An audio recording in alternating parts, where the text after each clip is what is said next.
윤석열 대통령은 8월 29일 국정브리핑에서 의료 현장에서 비상 진료 체제가 원활하게 가동되고 있다고 말했습니다.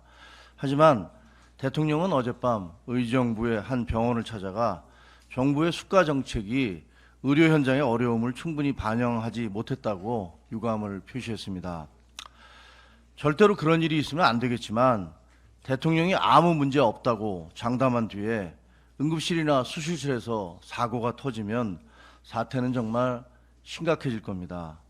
불행하게도 정부의 의료개혁 방침이 알려지기 시작한 지난해 12월부터 지금까지 정부 고위 책임자는 국민을 안심시키고 의사들을 설득하고 정부의 신뢰도를 높이기는커녕 입장을 바꾸고 말실수를 연발하고 근거 없는 자신감을 내세우다 상황을 악화시켜온 게 사실입니다.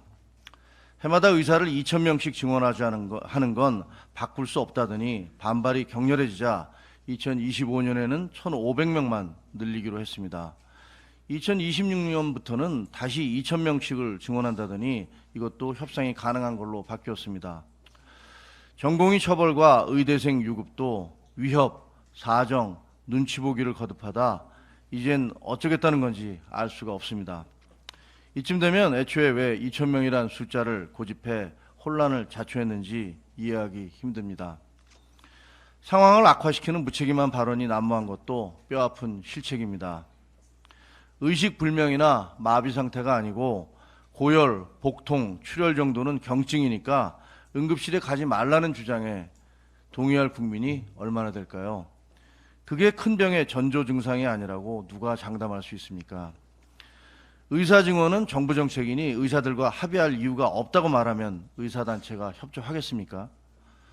저는 정부의 의료개혁 정책이 꼭 필요하다고 믿고 있고 적극 찬성합니다. 의사들의 주장이 중구난방이고 무리가 있다는 것도 잘 압니다. 하지만 해마다 2,000명씩 의사를 늘리는 게 절대적으로 필요하다는 정부의 주장은 신뢰를 상실해버렸습니다.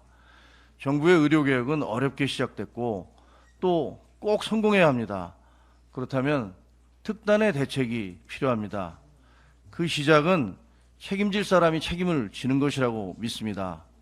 대통령에게 모든 게 괜찮을 거라고 보고한 데 대해 국민을 이토록 불안하게 만든 데 대해 정책을 수시로 바꿔서 정부의 신뢰도를 떨어뜨린 데 대해 막말과 실언으로 국민을 실망시킨 데 대해 그 밖에 있었던 수많은 일들에 대해 책임을 통감하고 당사자 스스로 거취를 결정하시기를 촉구합니다.